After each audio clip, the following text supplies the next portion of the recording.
Қартаю процесін тездетеді ме? Диетолог кофенің бет терісі үшін кері әсерін тізіп берді. Диетологтың сөзінше, таңғы асқа бірден кофе ішу қартаю процесін тездетеді. Толық таңғы астың орнын кофемен де алмастыруға болмайды.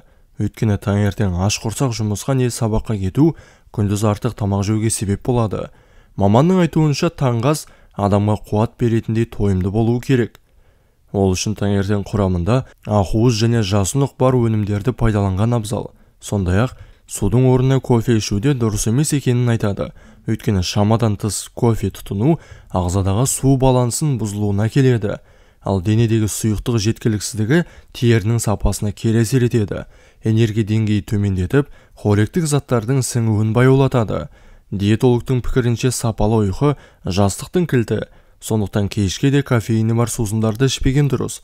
Егер құрамында кофеині бар сусынды ұйықтауға аз уақыт қалғанда ішсеңіз, салдарынан түнгі ұйқы бұзылады. Нашар ұйқыдан ағзаның қалпына келу процесі баяулайды.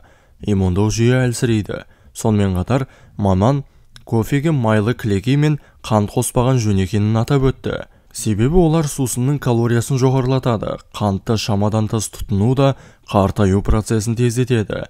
Тері мен тіске кері әсер етеді. Денсаулығыңыз мықты болсын.